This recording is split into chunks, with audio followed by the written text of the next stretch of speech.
tertúlia. Meu boa tarde aí para todos e todas. Hoje é dia 6 de novembro de 2012, terça-feira. O verbete é de número 2470. Ele tem 5 páginas, 49 elogios e 12 máximos. O tema é botânica atrativa. A especialidade é fitoconviviologia. Quem redigiu o verbete é o nosso especializado aí, professor Roberto Leinen, que está aí muito bem acompanhado. Esse já é o 9º verbete que ele apresenta aqui. A botânica atrativa é o reconhecimento e estudo da condição positiva e construtiva de atração exercida por determinadas plantas sob a consciência interessada em observar, identificar, reconhecer, rememorar, classificar, investigar e aprender com as características fitológicas instigadoras das pesquisas sobre a evolução consciencial. A acuidade sobre a fitodiversidade, favorecendo o desenvolvimento do detalhismo pesquisístico. As plantas ornamentais constituindo o holopensene acolhedor. O holopensene ambiental reconfortante pela observação da paisagem verde. A escolha criteriosa das espécies vegetais na composição do ambiente familiar. As relembranças estimuladas pelas fragrâncias fitogênicas. A árvore preferida, a flor mais querida, a fruta escolhida como sendo a favorita.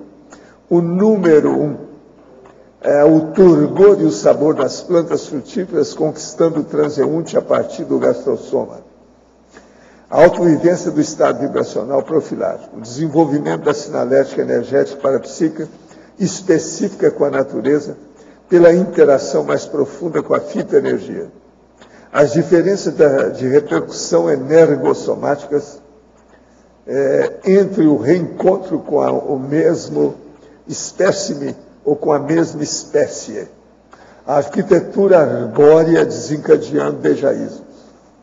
O gatilho retrocognitivo derivado das observações da botânica organográfica. Nós temos aí, então, na argumentologia, 6 categorias de chamativos exemplificativos pelos caracteres botânicos, vegetativos e reprodutivos. Isso está na fitologia. Na conexologia, tem 5 exemplos de espécimes locais, espécimes local, regional e mundialmente conhecidos, desencadeadores de ações simpáticas e acolhedores no entorno de si e com as pessoas em geral, inclusive com esse autor, quer dizer, com o professor Roberto. Agora, na remissão, nós temos os 15 verbetes, destacamos 5. Antissubhumanidade, árvore, biofilia, consim-frutariana e residência proexogênica. Frase enfática. A sensibilização, o cultivo e a importância dada à presença das plantas na vida da consim pode favorecer aportes mnemônicos na Auto-Série X através da investigação pela botânica atrativa. Você considera as plantas como apenas ornamentos paisagísticos ou cultiva, além dos convencionalismos, a afinidade seriexológica com os princípios conscienciais botânicos? Procura trazer para o convívio doméstico aquelas espécies mais afins à holobiografia pessoal? A bibliografia específica tem 4 fontes bibliográficas. Agora, a botânica atrativa, aqui na mega-análise, tem 20 itens. Natureza, aroma, árvore, aconchego e bem-estar. Vegetação, flora, paisagismo, biofilia, empatia, exuberância. Ecossistema, fitodiversidade, fitopensenidade, fitoenergia, fitoectoplasmias, fitoecologia, fitoconviviologia, harmoniologia e homeostaticologia. Agora, o verbete aí, hoje, do dicionário, é metaforologia. Eu chamo a atenção do argumentário, que tem 33 itens que vale a pena ver para entender bem o tema, ou aprofundar o tema. Agora, questionamento. Qual conselho que o senhor daria para ter uma boa higiene mental? A primeira coisa é a seguinte, olha, higiene mental é uma coisa interna, né? Mental, como a gente está falando. Então, a primeira coisa que tem que ter é trabalhar fora. Então, a pessoa tem que se organizar e ter uma vida bem ajustada e disciplinada. Senão, eu não admito muito esse negócio de higiene mental se a pessoa tem uma vida desorganizada. Isso é impossível. Então, é igualzinho aquilo que a gente fala. A pessoa vai fazer uma reciclagem, a ressexologia. Ela primeiro tem que fazer a reciclagem existencial, fora dela. Agora, depois ela vai para dentro dela. É a reciclagem intraconsciencial. Então, veja, essas coisas, eu admito a mesma coisa aí na questão da higiene.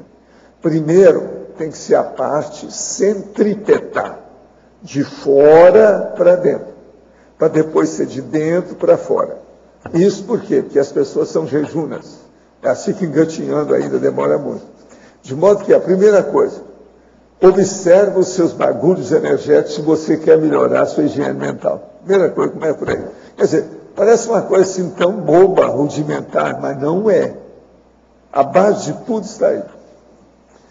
Professor, teria como a pessoa, através de alguma técnica, expandir sua consciência e permanecer nesse estado durante algum tempo? Perceber e relembrar coisas com clareza, usando 100% do cérebro, isso no estado físico? Tudo é possível. Tem até uma coisa mais avançada do que essa, que é a projeção de consciência contínua. Você vai e volta sem ter hipnagogia e hipnopompia. Isso aí é muito mais sério. E outra coisa, existe também a projeção de consciência cósmica, onde você faz a expansão da cosmovisiologia, então aí fechou o comércio. A coisa toda muda, tudo fica diferente. Uma pessoa que tem a consciência cósmica, ela vai separar a vida até aquele ponto e depois daquele ponto. Ela muda. É divisão de águas, do ponto de vista evolutivo. Hoje eu ouvi o relato de uma pessoa que teve uma experiência de projeção fora do planeta. E em certo momento sentiu que o seu psicossoma se esticava enquanto gravitava pelo espaço. O psicossoma pode ser influenciado por coisas físicas como buraco negro, estrelas e gravidade do planeta. Existe algum impedimento de projetar-se fora do planeta? Não. Muita gente faz, se chama exoprojeção. Agora, o problema todo é que existe a transfigurabilidade do psicossoma. E outra coisa, o psicossoma, quando a pessoa tem muita energia, ele fica soltando como se fosse um rabo de energia igual um cometa. Isso tudo também é normal.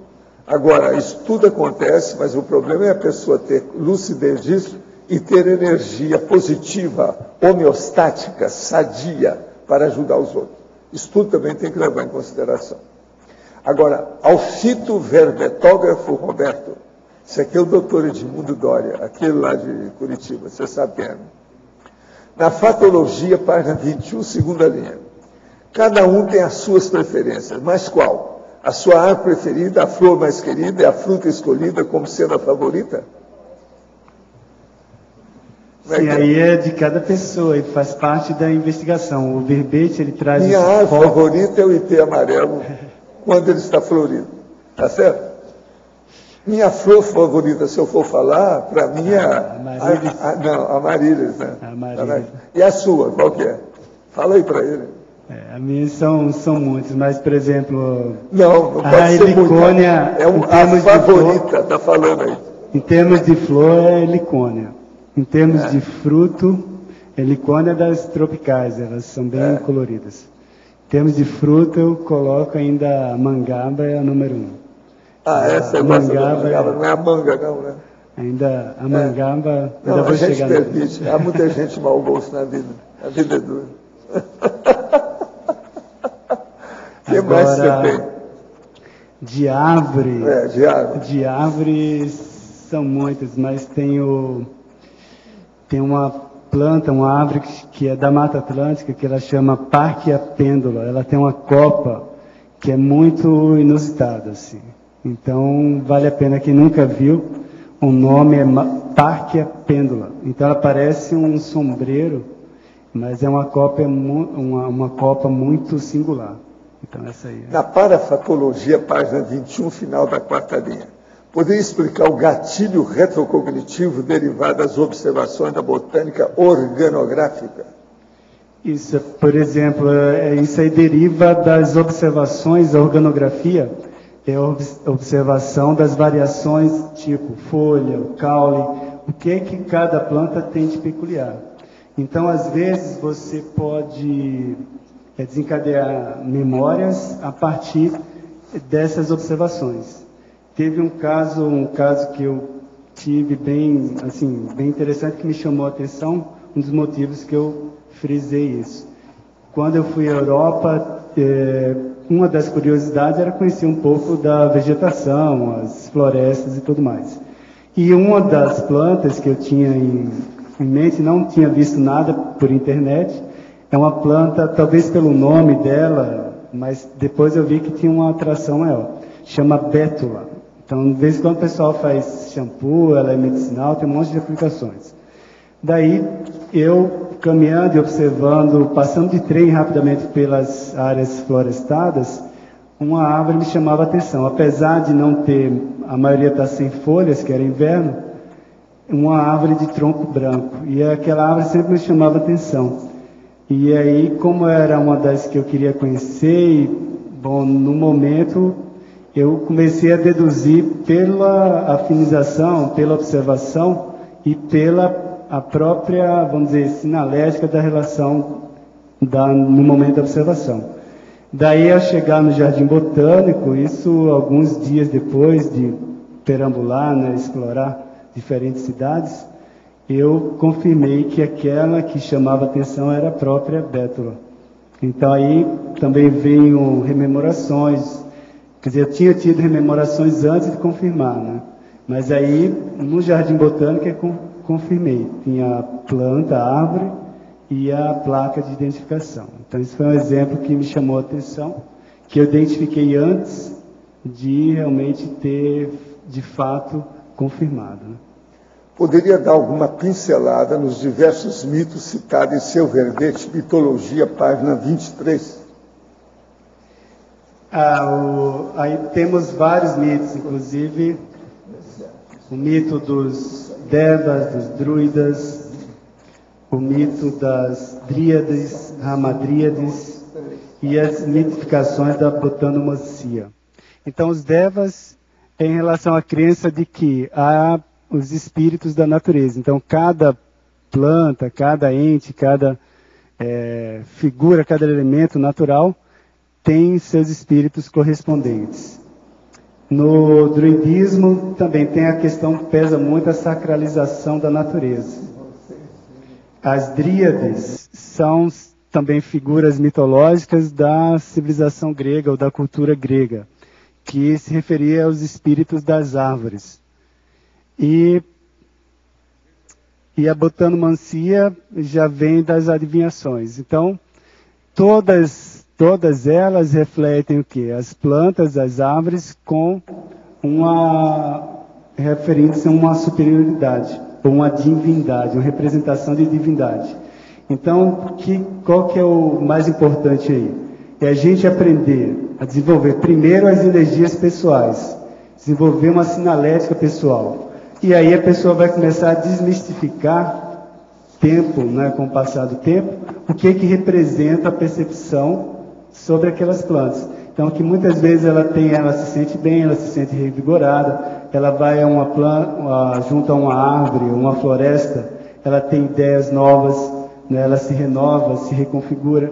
E muitas vezes as pessoas, com o passar do tempo, foram atribuindo isso a, vamos dizer, características ou uma força divina. E, na verdade, as plantas muitas vezes estão carregadas com energias de consciências, de amparadores, de personalidades extrafísicas que utilizam aquela energia da planta para ajudar as pessoas. Então, a Consim está lá no intrafísico, interage com a árvore. Na verdade, a árvore está sendo mediador. Então, o amparador, ou a consciência, ela está usando a energia da árvore para ajudar a pessoa, e ela atribui aquele favorecimento que ela recebeu há uma interpretação mitológica, divina. Então, isso aí aconteceu muito ao longo da história humana, porque, enfim, as árvores, elas são, principalmente as árvores, né, mas as plantas em geral, elas são doadoras espontâneas de energia. Então, se a gente colocasse assim uma frase, uma ideia síntese sobre as plantas, é que elas são autodoadoras espontâneas. Então, a genética, a história, a evolução delas, elas são tipicamente doadoras. Então, talvez seja por isso. Roberto, na parafatologia, página 21, né? A terceira e depois quarta linha. As diferenças de repercussão energossomáticas entre o reencontro com a mesma espécime ou com a mesma espécie. Podia dar uma geral, por favor. Isso. O reencontro, há uma diferença grande aí. O reencontro com a mesma espécime, ou seja, aquela mesma planta, você reencontra em diferentes vidas. A outra coisa é o reencontro com a mesma espécie, ou seja, por exemplo, plantas que têm uma vida mais curta. Essas que você vai encontrar a mesma planta, ela vai ser, por exemplo, essas plantas seculares, que vivem 1.000, 2.000, 3.000 anos. E você reencontrar a mesma espécie, por exemplo, no meu caso, né, o que eu tive de um pouco de experiência nisso. Amoreiras, romanzeiras. Então, são plantas bem típicas que têm um ciclo de vida curto, não vai passar dos 100 anos, porém aquela espécie, no meu caso, sempre tive muita atração e as casas onde tive, por onde passei, sempre procurava plantar. E aí, depois pesquisando em serexologia, retrocognição, eu fui vendo que essas mesmas espécies eram reincidentes, um local, no outro, na Europa, aqui. E aqui no CREX, se você caminhar por aí, que tem bastante de amoreira, eu mesmo ajudei a plantar várias amoreiras, romanzeiras, então tem essa diferença aí. Agora, o mais forte, o que mais pesa em termos de sinalética, de rememoração, é o reencontro com a mesma espécie. Isso aí realmente é algo que vamos dizer, distinto dentro do processo de rememoração ou de lucidez da pessoa, assim, o impacto daquela informação, você reencontrar, e a própria energia que envolve esse reencontro. Né? E na página 21, a penúltima e última linha, né, da parafatologia, os reflexos parafisiológicos das essências humanas na psicosfera das plantas. Esses reflexos parafisiológicos são aqueles inúmeros casos, por exemplo, que várias pessoas já relataram de a pessoa adoece e a planta começa a murchar, começa a ficar adoentada também, perde o vigor, e vice-versa. A pessoa está bem, está homeostática, e as plantas em torno de si vão ficando bem. Então, esse reflexo mútuo de planta do cuidador é uma parafisiologia que precisava ser investigada. Então, merece atenção. Eu, durante o curso, quando eu estudava biologia, aconteceu um fato também que chamou bastante minha atenção, que era que sempre procurava observar fatos, né? Então, enquanto não observar fatos, eu fico no campo das hipóteses. Até que com a dessoma do meu pai, por exemplo, eu observei, tinha uma árvore, uma aroeira, muito próximo ao quarto dele.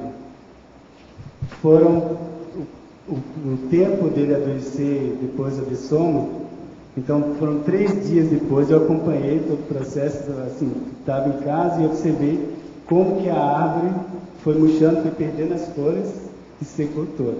Então a árvore foi junto, e aquilo realmente me chamou a atenção. Eu já tinha ouvido falar alguns casos assim, mas de você perceber, eu acompanhar, eu examinava assim, examinei o tronco, não, tem alguma praga, teve algum dano, teve alguma coisa aqui. Não, a planta simplesmente foi secando e secou e morreu. Obrigado. Isso mostra que há algo vindo para a fisiológica, a gente não sabe como. Da mesma forma, se a planta continua viva e você ressoma, vem para uma nova vida, volta no ambiente que ela está, aquela atração, ela ultrapassa, por exemplo, os limites até de mais físicos, assim, de distância. Você facilmente vai encontrá-la se você estiver naquela região. Então, a atração é bem evidente, assim, forte, intensa. Alberto Etógrafo. E para a fatologia, página 22, primeira linha. Você comenta sobre a autodefesa energética na base física pela densidade do fitoectoplasma imantado com a intensidade sadia. Poderia ampliar tal prática? Aí é um procedimento até técnico, né? Se você começa a trabalhar com energia, você vai percebendo que uma das principais fontes de energia, de manutenção, o que é a autodefesa? Você manter um campo de energia estável, mas que tenha quantidade de energia, tenha estabilidade, tenha homeostase, esteja regularmente estável. Então tem que ter uma fonte para isso. Claro que a principal fonte é a própria pessoa. A gente estava falando aqui, né, da relação da pessoa com as plantas. Mas na hora que você adensa sua base física, sua casa, em volta da sua casa, por exemplo, próximo à base da TENEPS, se você adensa, diversifica com plantas que você tem afinidade e ajuda a cultivar, então o reforço de autodefesa, de qualidade das energias, ele sem dúvida, ele chega no nível significativo, né? Bem diferente do que se você ficar sem esse suporte. É um suporte que realmente não dá para reclamar. Quais as melhores técnicas indicadas a fim de encontrar alguma ressonância entre a consciência e a fitoenergia? Encontrar ressonância entre a pessoa e a fitoenergia? A pessoa, primeiro, tem que conhecer as próprias energias. A gente estava comentando aqui há pouco. Então, desenvolver a própria sinalética. Então, nesse caso aí, claro, a pessoa vai começar a fazer o cultivo. Você é do tipo que consegue manter as plantas em volta da casa, na sua varanda, se for um caso de apartamento, que muitas vezes as pessoas falam que, não tem, eu moro em apartamento e tal, então julga. E conheço muitas pessoas que moram em apartamento e a varanda, os corredores, a casa é repleta consegue colocar plantas, então desde que esteja adequado. Então você consegue cultivar primeiro essas plantas domésticas, a partir daí, você desenvolvendo sua sinalética, você vai aprendendo a conhecer uma por uma. Então, tanto individualmente quanto em termos de espécie. Então, a qualidade da energia, o padrão da energia, vai variar conforme a espécie e individualmente também. Tem planta que vai ficar mais adensada, outras menos, e por aí vai. Você, agora, tem que fazer experiência, tem que fazer acoplamento, tem que, a partir de você sentindo sua sinalética, você acoplando e tirando alguma informação a partir das plantas. A matéria escura e energia escura, que vem sendo muito estudadas no campo da astrofísica, podem ser comparadas ou são a mesma coisa que energia espiritual e paramatéria? Tudo indica que há uma similaridade aí, porque no que eu vi até agora sobre a matéria escura, ela ocupa a maior parte do universo. Ninguém sabe o que é. E a gente sabe que, na verdade, se você analisar em termos de múltiplas dimensões, a dimensão física é a mais pobre de todas, é a mais individualizada também. Na hora que você começa a mexer com energia e também percebe, por meio da projeção, as outras dimensões, você vai ver que tem muito mais espaço dimensional além do físico, né? Talvez seja o caminho aí da matéria escura. O horário de verão pode causar complicações mais sérias no sistema digestivo sensível ou mesmo nos chakras. Alguma sugestão para evitar ou remediar? Fala você que depois eu quero falar. Tá bom. Aí a pessoa tem que ter o próprio relógio biológico agora, uma hora é a vovozinha. Eles fazem isso para chamar atenção na televisão. Uma hora não é nada, besteira. Não, o relógio biológico da pessoa é que é mais sério, né? Então ela tem que, se a pessoa vive em função... Agora eles discutem isso na televisão como se fosse a coisa mais séria, resolvendo os grandes problemas da ONU. Bobagem. Em Parafatologia, página 21, oitava linha, poderia expandir os reflexos parafisiológicos das ECs humanas na psicosfera das plantas? É por isso que existe o dito popular do seca-pimenteira? Exatamente, tanto seca-pimenteira quanto o dedo verde, né? Então, o acoplamento, a reação das plantas é praticamente imediata diante do tipo de energia que está interagindo com ela. Então, tem que ver a sua energia, o estado que ela está e o nível de, vamos dizer, convivência com aquelas plantas, né? Hoje em dia tem vários experimentos, até coloquei no verbete, sobre a comunicação entre as plantas e entre as plantas e os outros seres, animais, o próprio ser humano.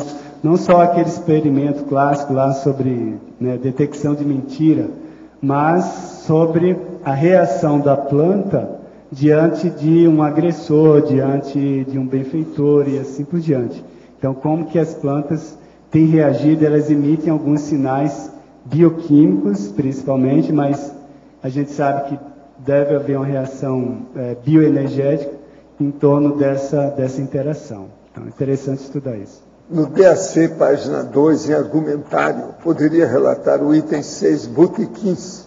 Em taxologia, aqui em Goiânia está acontecendo constantemente arrastões nos barzinhos, onde os meliantes roubam tudo dos viciados e das viciadas em curtir a vida. Olha, aqui o que eu falo é o seguinte: o governo só deveria permitir o alvará de funcionamento dos bares e botequins à porta dos cemitérios, a fim de facilitar a vida e a dessoma dos incautos. Essa é só para dar uma conotação sobre o assunto, né, para o povo entender. Né? Encaminhamento já fica mais fácil, não é isso? Está ali na porta, é mais fácil de levar. Já vai direto para o funeral, não é isso? Tem muita gente atrapalhada nesses botequins por aí afora. Essa noite tive um estranho e inédito sonho, onde eu manifestava comportamento homossexual. Não chegou a ter ato sexual na ocasião. Fiquei até certo ponto muito assustado. Com 20 anos, nunca tive dúvida quanto à minha sexualidade. Sempre me relacionei com garotas e já tive complicações envolvendo pornografia do passado. Hoje tenho duplista e praticamente abandonei as fantasias sexuais patológicas. Seria esse episódio alguma clara evidência de assédio extrafísico? E você ainda pergunta? Como é que é? Of course, sure, que mais? Indeed, sabe como é que é? Está na cara que é. É o sobrou do passado dele aí, o passado dos pecadilhos mentais, da mocidade. Essas coisas tem. Pode falar. Oi, Roberto. Podia falar um pouquinho das duas primeiras técnicas que você coloca e se você tem alguma experiência, alguma coisa interessante sobre isso, que é a técnica da assimilação simpática e do acoplamento com as plantas.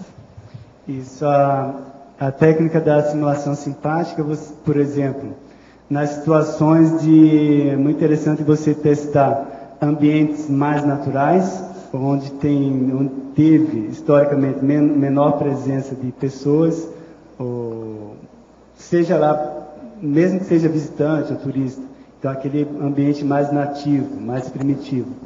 E você fazer em ambientes, por exemplo, trilha. Então a questão da assimilação, o que eu tive de experiência, assim, principalmente em trilha, em reconhecer trilha, em você desenvolver uma confiança para adentrar em trilhas. Então, por exemplo, você em local distante, em local que você nunca foi, você fazer um rastreamento ou encarar uma trilha diferente a partir dessa assimilação.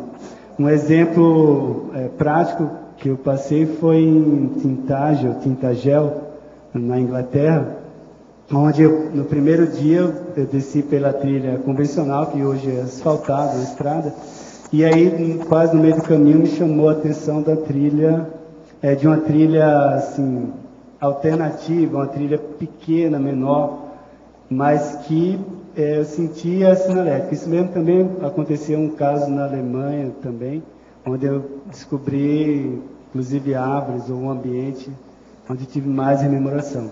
Então, lá em Tintagel, na hora que eu adentrei aquela trilha, e aí eu fui pegando, principalmente pela assimilação, você vai tendo um feedback positivo da exploração, o adentramento naquele ambiente. E aí você ganha confiança. Tanto é que a trilha foi levar ao mesmo lugar, que era o castelo, do caminho oficial de hoje, e ainda rendeu umas 2 rememorações, assim, bem evidentes. Então, assim, o que eu podia reclamar, né, mas foi, assim, a tentativa, foi a observação e foi o experimento. Não, vamos ver onde é que vai dar. Agora, era o primeiro contato com o ambiente. Então, eu resolvi testar, mas principalmente em virtude da simulação que tinha sido positiva. Não, mas está tudo positivo, então vamos lá, vamos ver onde vai dar, o que é que vai ser.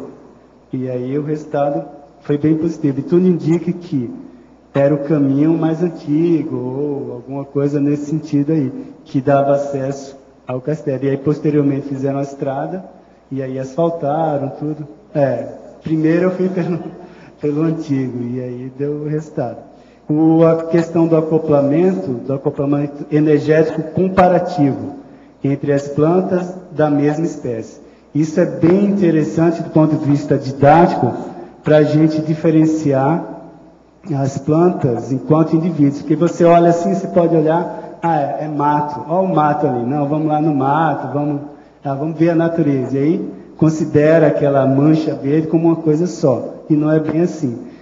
Varia de planta para planta, varia de local, se teve presença de gente ou não, mas, por exemplo, você comparando plantas ou indivíduos da mesma espécie, você tem mais chance de ter uma identificação mais precisa dessas diferenças. Porque, poxa, elas são da mesma espécie. Ou seja, o ipê, o ingá, você vai testar eles em diferentes locais.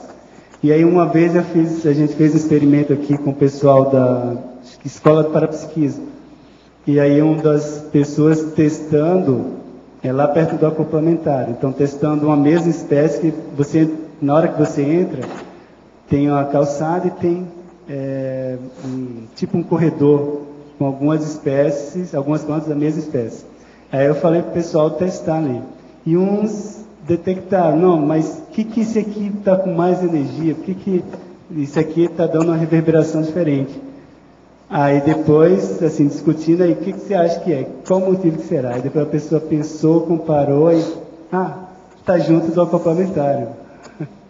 Então, claro, provavelmente a árvore junto de um local que trabalha com energia, com ectoplasma intensamente, ela vai assimilando e vai adensando na sua psicosfera. A planta incorpora muito da energia do ambiente em volta, né? Então, provavelmente era isso. Então, você fazer esse exercício, a gente vai pegando esse traquejo da discriminação energética. Eu acho que isso aí enriquece, eu suponho e tenho percebido que isso enriquece bastante a sinalética, né? Que você diversifica diferentes fontes de interação energética. Professor Valdo, página 2, do seu lado direito. Página 2 do dicionário, item 25, direito aqui. Mega Gescom, está escrito: a beleza da gestação humana só é sobrepujada pela beleza da gestação humana. Não seria a gestação consciencial? Aqui é gestação consciencial, está errado aí. Está certo? Sim, obrigada. Muito bom, você examinou bem.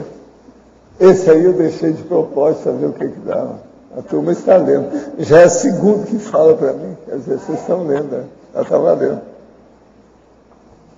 Roberto, na página 24, você fala sobre 5 exemplos na conexologia, o número 4 e 5.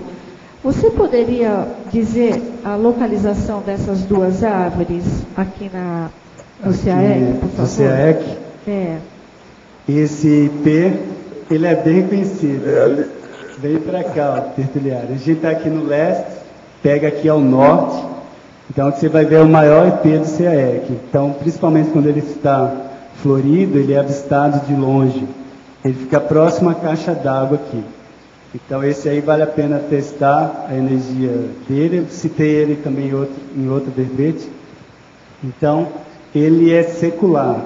Pela estrutura, o porte dele, ele já tem aí alguns séculos, né? Não tanto igual o IP mais velho de Foz, vocês todos conhecem, fica na saída da cidade, e ele é estimado em torno de 1.000, 1.200 anos. Esse nosso aqui deve ter algo, comparando com aquele lá, deve ter algo entre 400 e 300 anos, por aí. E esse taxódio, que é o 5, a gente plantou, então eu coloquei, foi plantado em março de 2005. A gente plantou, mas com a intenção, com o objetivo, ele está lá na saída da passarela da intercompreensão, do lado do terreno 2. Então, que ele gosta de banhado, então é o cipreste do banhado. Esse daí tem uma expectativa de vida também bem milenar, para mais de 3.000 anos por aí. Então, ele é da família da sequoia. Então, aquelas árvores que crescem bastante e ficam com um tronco bem espesso. Então, a gente espera que a gente volte a encontrar ele por aí ainda nas próximas... Agora, ó, só pode passar o carro por dentro do tronco quando ele secar. Tá certo? Nos Estados Unidos tem, você passa debaixo da estrada, eles abriram um buraco no tronco, ele é tão grande que o carro passa por dentro. Aquilo é porque secou. Uma outra pergunta também, Roberto. Você já falou na parafatologia sobre a botânica organográfica? Sim, a botânica organográfica, por exemplo, aqui está a morfologia vegetal. Nesse livro aqui, a gente tem vários exemplos, é um dicionário, na verdade, de morfologia vegetal. Então, qualquer dúvida sobre formas, tipos de flores, folhas, tudo que diz respeito às partes da planta, tem exemplos aqui. Então, a organografia, ela trata dessas particularidades da morfologia, da forma. Então, isso é importante como elemento mnemônico. Então, às vezes, eu dei um exemplo aqui da bétula, que é uma espécie europeia. Então, que provavelmente me desencadeou lembrança, e depois a confirmação, era um aspecto morfológico. Então, um tronco. É muito raro você ver uma árvore de tronco branco, esbranquiçado. Então, ele tem um tronco esbranquiçado e com várias manchas, assim, com um padrão bem regular. Então, essa morfologia, veja bem, quando que eu ia imaginar que isso um dia veio no passado, né, ia imaginar que hoje, no presente, isso ia puxar, ia desencadear alguma lembrança. Então, você nunca sabe o que é que pode ser um gatilho retrocognitivo, né? O verbete que o Pedro discutiu um dia desse. Então, você nunca sabe o que é que pode ser gatilho retrocognitivo. Então, preste atenção em tudo. Na planta, na paisagem, claro, tudo que está em volta da gente. Estou dando ênfase aqui em planta, né? Mas já falei em outros, vários elementos podem ser gatilhos retrocognitivos. Obrigada. Professor Valdo, a respeito do dicionário, aqui na autopensinologia, o professor fala sobre a Ressex, o ridículo ensina. O professor poderia linkar essa pergunta, essa frase, com a número 12 e 13, que é o ensino e o epicom? 12. Aprender com o ensino é sempre lucro. Lucrar com o ensino pode ser furto em vez de lucro, que é aquilo que eles chamam hoje de indústria do ensino. Isso é um erro. Agora, aqui eu coloquei uma coisa, lucro com furto. Você sabe, para fazer máximo, esse negócio todo é o popular, para dar o mesmo som. Agora, epicom. O epicom pode ser o melhor Central Processing Unit, o CPU, da instituição conscienciocêntrica. CPU é a cabeça do computador, né? O entrosamento daquilo tudo, o cérebro, o arcabouço dele. Então, é isso aí. O EPICOM pode ser isso dentro da instituição conscienciocêntrica. Isso é que nós estamos fazendo, a metáfora da história, né? Mostrando como é que é. Oi. Ainda aqui no dicionário, professor Valdo, no complemento, você coloca na terceira linha. O melhor é sugerir os pensênios diferentes. Pode explorar um pouco mais esse tema? O melhor é sugerir os pensênios diferentes. Porque aqui nós estamos falando, a engrenagem de elaboração dos seus pensênios é engraxada ou não? Tem engrenagem, tem que ter óleo, ela tem que ser oleada. Agora, o melhor é sugerir os pensênios diferentes. Então, por exemplo, eu falo depois, há ideias inatas, há ideias natimortas, defendamos causas justas. Então, pensando diferente é aquele que pode causar ou criar reflexão e, portanto, reciclagem, renovação, melhoria, evolução. É isso que a gente quer dizer. É melhor enfatizarmos os aspectos insólitos, mas esclarecedores das realidades e das para-realidades. Ok. Entendeu?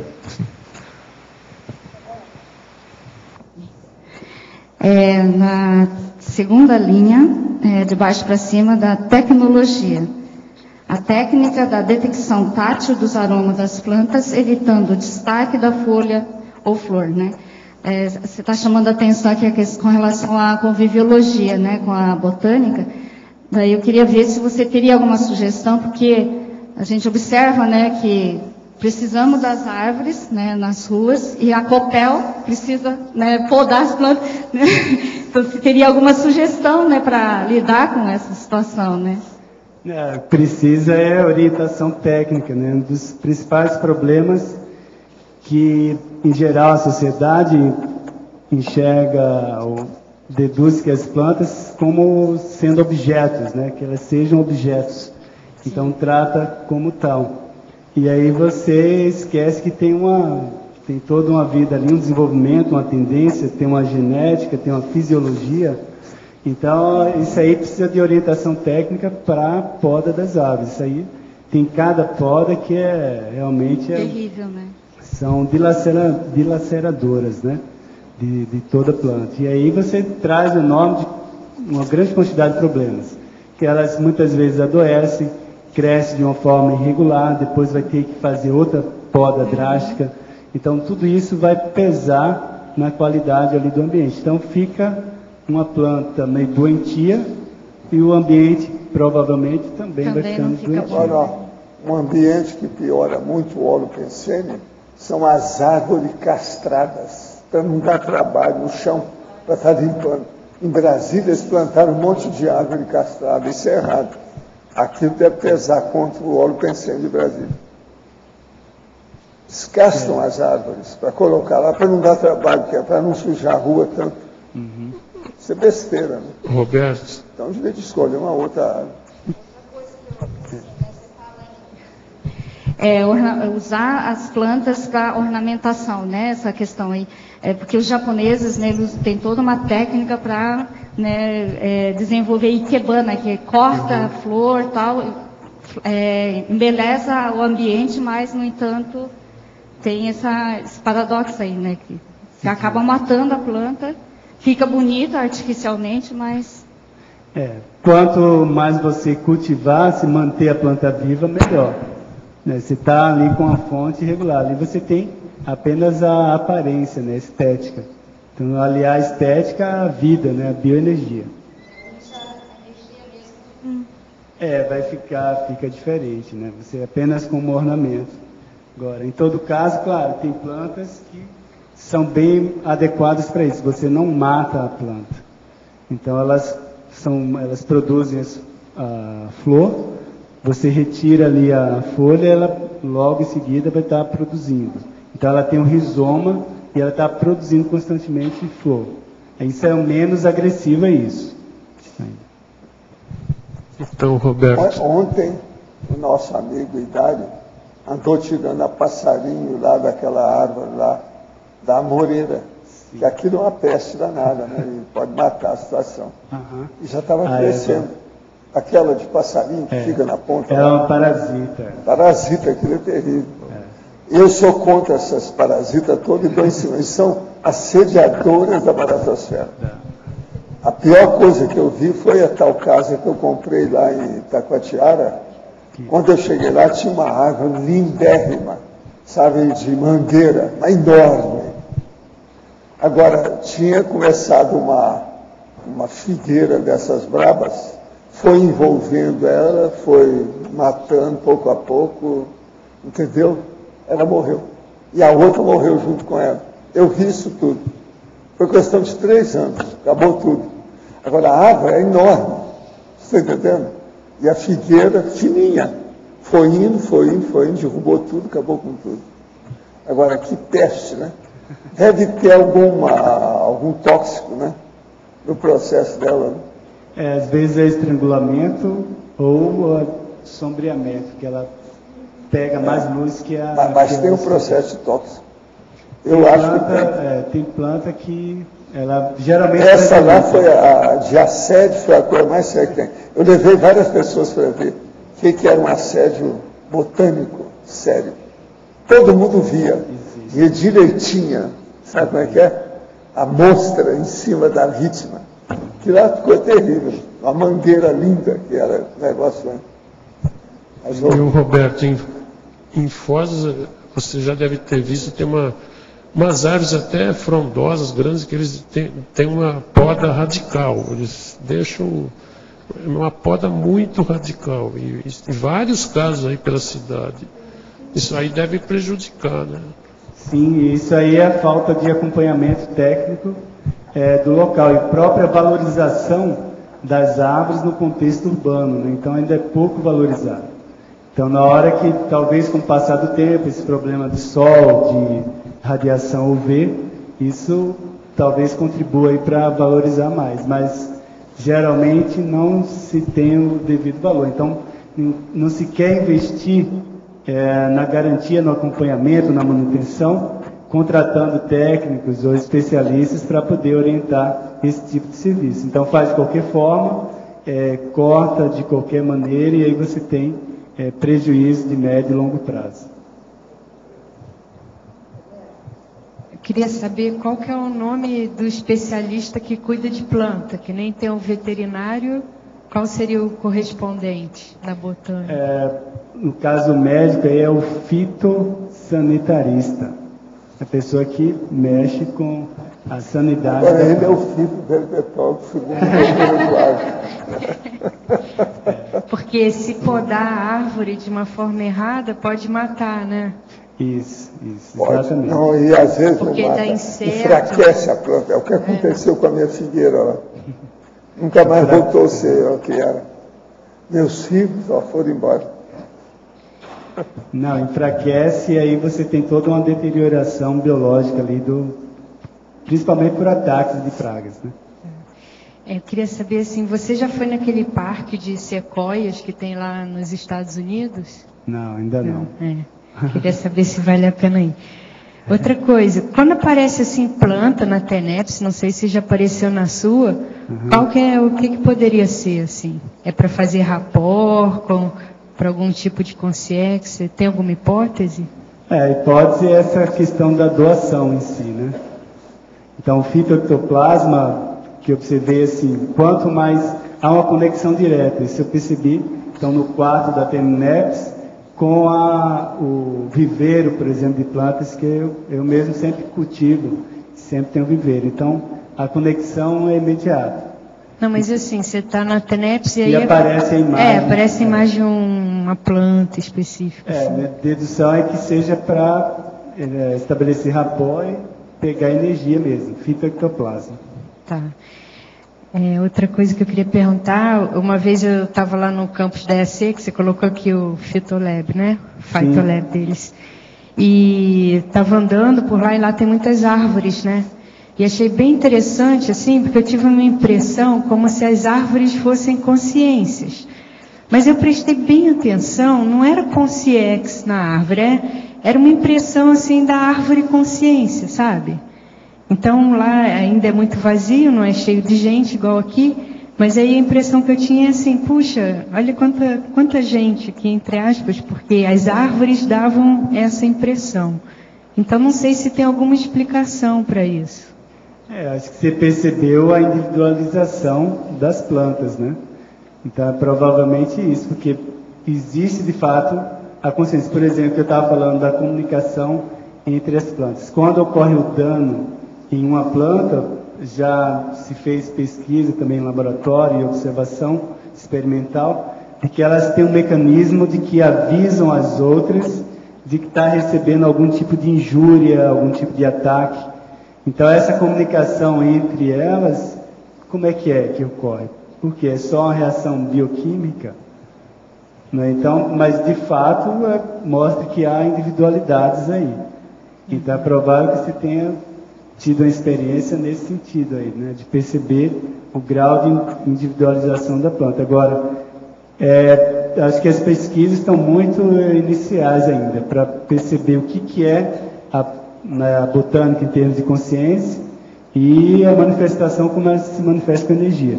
Porque pegando a evolução biológica, por exemplo, as plantas elas são mais recentemente evoluídas do que animais e os fungos. Então, não é o contrário, assim, que ela teria evoluído antes. Elas surgiram depois, na escala biológica da evolução. Então, isso já mostra que teve um refinamento aí em relação aos fungos, em relação aos outros organismos. E você que estuda planta, estuda esse negócio também de personalidade consecutiva, assim, de uma vida para outra, a pessoa geralmente tem preferência leva preferência por determinados tipos de planta? Veja, por exemplo, espontaneamente aquelas que você gosta mais. Procura investigar a origem delas, qual era o local. Foi isso que aconteceu comigo, que eu estava relatando da amoreira, as helicônias que eu citei de preferência, tem eu falei, amoreira, romanzeiras, sempre estiveram perto dos ambientes onde as retropersonalidades tiveram também, ambientes onde exploraram. Então, que relação é essa? Então, eu tinha afinidade gratuita, plantava, convivi com essas plantas, e é isso mostrando que não foi a primeira vez, né? Houve uma reincidência, 2, 3. Então, isso aí mostra o quê? Alguma relação mútua tem, né? Que se volta e elas voltam também para aquele mesmo lugar. Agora, exatamente o porquê, como é que é essa parafisiologia, né? Da atração, da afinidade. Então, mas o fato há uma tendência de a gente reencontrar sim. Então, observa quais são aquelas que você gosta mais. Então, de tudo que tem por aí. Aqui, por exemplo, no CEEC, a gente tem procurado diversificar bastante. Tem plantas da Europa, da Ásia. Claro que tem mais nativas aqui, tropicais. Mas tem, por isso que a gente também está objetivando colocar placas de identificação em todas o máximo possível. Eu consegui uma confirmação importante devido à placa, visita no Jardim Botânico, e aí vendo a espécie e a placa de identificação. Então isso aí vale a pena investigar. E aqui a última pergunta, na página 22, em ciclologia, é o terceiro ciclo, ciclos de vidas das árvores longevas. Então essas árvores que vivem 1000 anos, 2000 anos, elas devem ter, assim, eu vejo que tem um interesse especial, diferente. Então, porque a probabilidade de você reencontrar é maior. E o efeito retrocognitivo é muito mais forte do que você reencontrar a mesma espécie. Como eu estava citando o caso da amoreira, da romanzeira, elas não vivem nem 50, 100 anos. Mas essas outras, igual o carvalho, a gente plantou aqui um carvalho europeu. A gente plantou o ginkgo biloba, que é lá asiático. Então essas daí tem tudo perspectiva de viver milhares de anos. Então uma das que eu tive rememoração, eu coloquei aí na conexiologia, na página 24, está lá a 2, o carvalho, a velha Maria Gorda, Dick Marie. Então essa daí foi uma das árvores que mais repercutiu em termos de rememoração. Então ela é a árvore mais antiga de Berlim. São torno de 1000 anos quase que ela tem.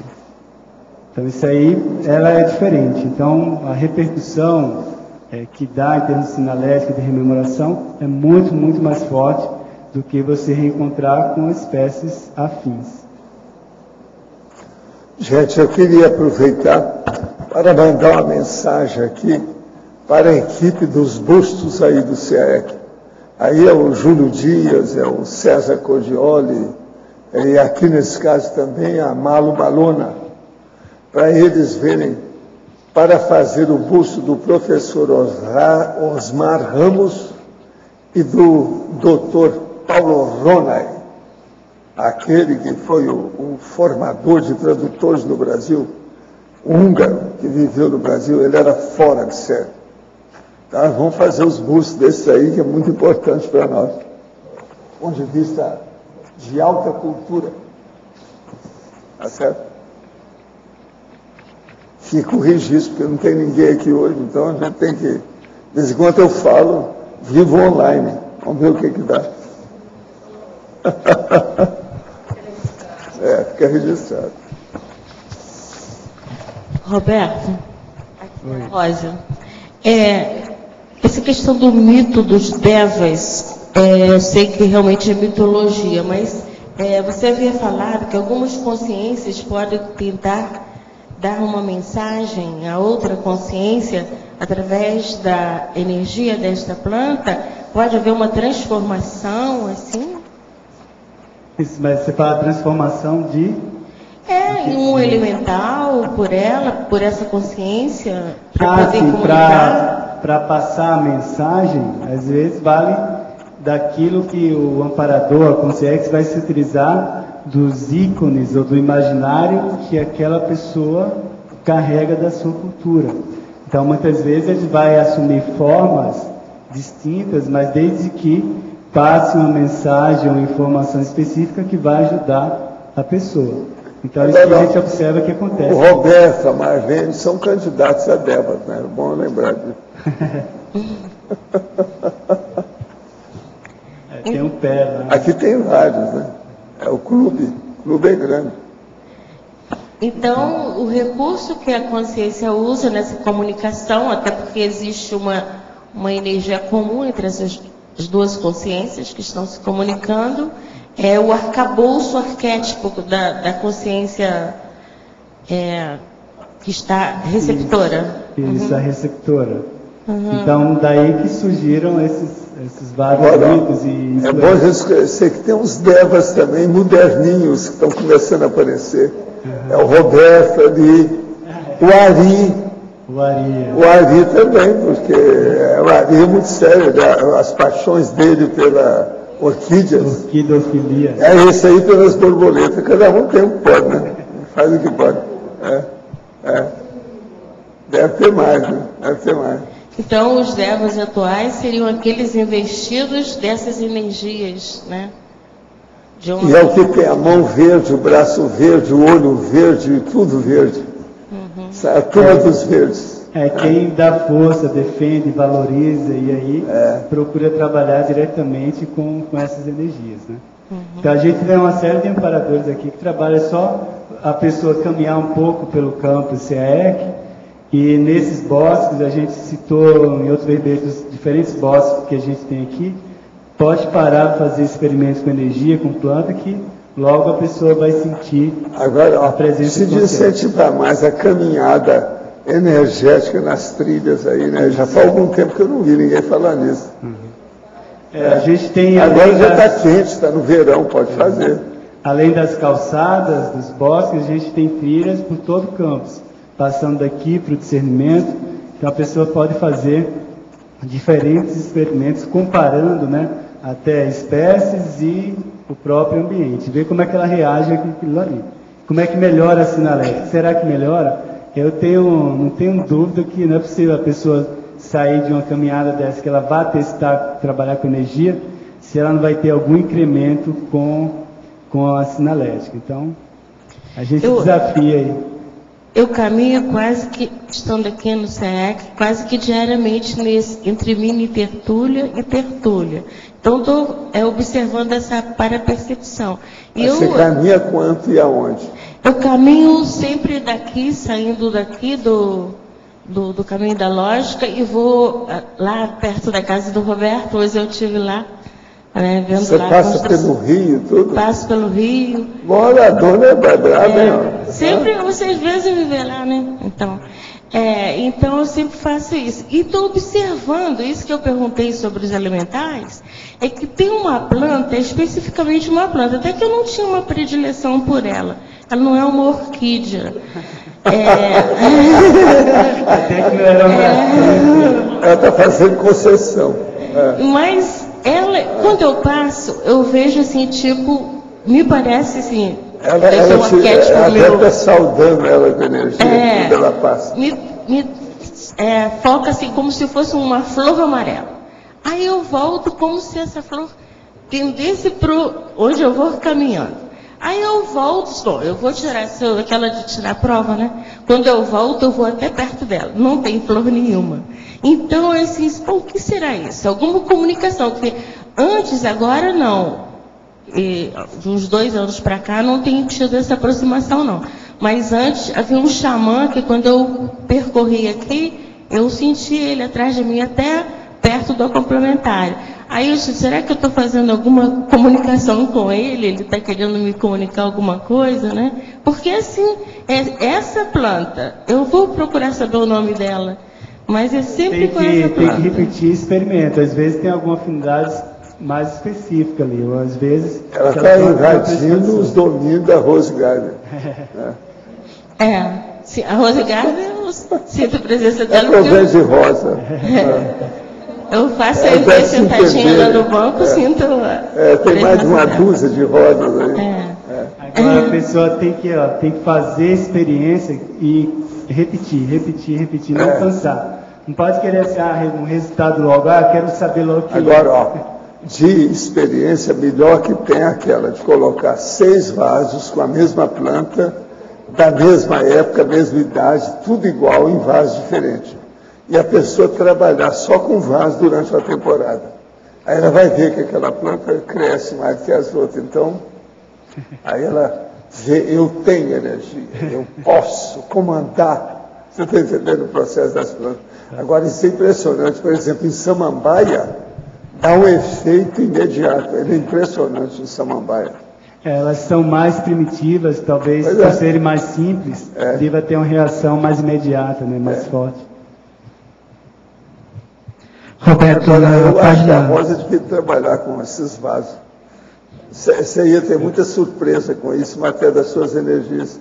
Isso, às vezes, a energia de uma planta dessa transmite, contagia a pessoa com mais autoconfiança para trabalhar com ele. Sim. Isso é um fato. Eu já usei isso com várias pessoas e deu certo. Uhum. Eu tenho muita afinidade porque eu estudei fito, né?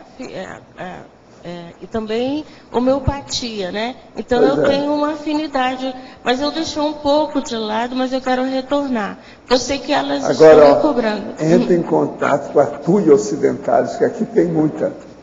A tuia tem muita energia porque ela mexe com o processo da pele. Fortaleza também. Não, é pele, é dermatose. Aquilo é muito bom para você mexer com energia, ela tem muita energia. É que ela é muito assim séria. Ela é uma sentinela. Seríssima. Então, a tua é impressionante. É uma sentinela, né? Isso é muito bom. E é da homeopatia. Obrigada, professor. Roberto, na página 22, Também. em sinergismologia, o sinergismo do neolectoplasma pessoal com o fictoectoplasma dos arredores da base física da TENEPS. Essa questão desse sinergismo aqui, neuroectoplasma pessoal, é uma conexão com a planta? Não a planta específica, né, mas há um reforço que a doação das plantas pode dar no trabalho com a TENEPS. E eu observei que com o passar do tempo, também, a área que mais ia sendo trabalhada, principalmente a região da cabeça. Então, tem um reforço externo, a partir das plantas em volta, e com o passar do tempo, a região da cabeça era a região mais doadora em si, né, que era mais trabalhada durante a TENEPS. Então é possível que tenha essa conexão aí, dessa energia mais neutra do fitoectoplasma e o neuroectoplasma com a nossa base, a nossa carga de energia consciencial, deve haver um reforço aí, em termos no trabalho da TENEPS. Isso chamou a atenção assim, nesse sentido, né? Que esse ectoplasma vai sair na questão das plantas e vai sobrepairar o tenepsista? Não, eu acho que não Junto percebi esse sobrepairamento, mas uma conexão mais imediata mesmo, porque o fitoectoplasma, se ele existe, ele está em volta ali, está próximo do ambiente, está em volta da casa, a não ser que se pegue, ou a consciência pegue, de um local mais distante. Mas se você tem em volta da sua casa muitas plantas, então ela tende a ser doadora espontânea.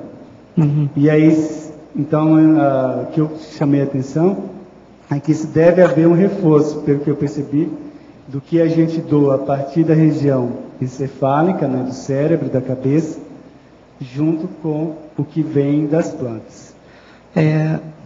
Então, um reforço, pensa nesse sentido. Que as energias elas se misturam, né? Então, se tem consciência, que é um amparador da TENEPS, como intermediário dessa manipulação de energia, porque você está ali como uma condição passiva, tá? Doando, mas aí você percebe que a doação maior é a partir da região da cabeça.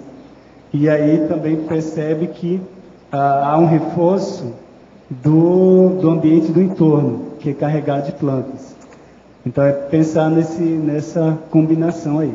Ajudaria nas consciências patológicas sendo atendidas, então é um Assim, reforço. O objetivo na TENEPS, o amparador ele vai encaminhar essa energia para o assistido, né? Para quem está ali Que as plantas, em geral, elas têm a condição negativa, né? De tirar o negativo do ar das pessoas e passar para uma terra, porque estão com essa conexão negativa que a terra também tem, né? O tempo todo. Então, antes de eu conhecer o estado vibracional, eu colocava a minha parte das costas, na espinha, no tronco da árvore, e fazia uma conexão com ela, né? E essa conexão eu sentia que a árvore ia tirando alguns processos pelos nervos, né, da coluna, e eu ficava tão bem quanto você fazer um estado vibracional. Então, eu acho que essa questão que você colocou aqui estaria envolvido também esse mesmo processo. Sim. É que ela faz uma assimilação imediata, da mesma forma. Então, tudo mostra, inclusive, esses experimentos de comunicação entre as plantas, mostram que ela percebe no ambiente, ela detecta a presença no ambiente de diferentes pessoas, diferentes padrões, e possivelmente isso envolve energia, porque eles sabem que a planta reage, mas não sabem exatamente como. Aí a principal hipótese são dos hormônios ou das substâncias, mas, por exemplo, a pessoa quando chega, a gente está emitindo só hormônio? Não, a gente está emitindo energia também.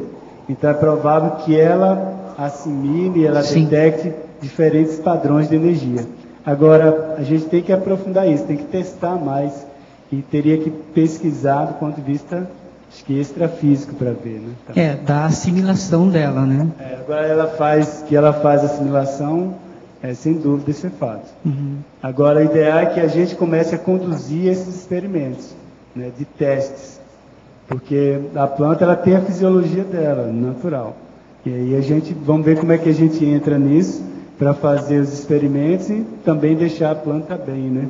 Sim, os índios tupi-guaranis, eles têm esse costume, né, de fazer essa passagem das energias de um para o outro das plantas. E desde crianças, né, eles já assimilam essa situação de abraçar uma árvore, né? É uma diálise, energodiálise. Isso. Uhum. Tá bom, muito obrigado. Professor, escutei que na clarividência é bom olhar para os pés do psicossoma da consciência, pois às vezes está incompatível com a apresentação do psicossoma, e pode ser alguma transfiguração mal feita de um assediador. Isso faz sentido? Olha, todas essas coisas faz sentido, mas é preciso ver tudo. E outra coisa, você tem que ver a sensação quando você faz a assimilação da energia da consciência. Isso é que é mais importante também. O fato de as crianças colocarem apelidos e nomes nos seus bonecos e brinquedos é devido às companhias extrafísicas? Não, é porque é coisa de criança mesmo, é reação da fase infantil. Professor, da noite de domingo, tive diversas experiências e lembranças lúcidas de estar em lugares negativos e positivos. E o que mais me deixou surpreso foi ter a certeza de que estava levitando, como se pousasse lentamente a uns 5 centímetros do chão. Poderia ter ou ser algum fenômeno ou consequência de saída ou entrada no corpo?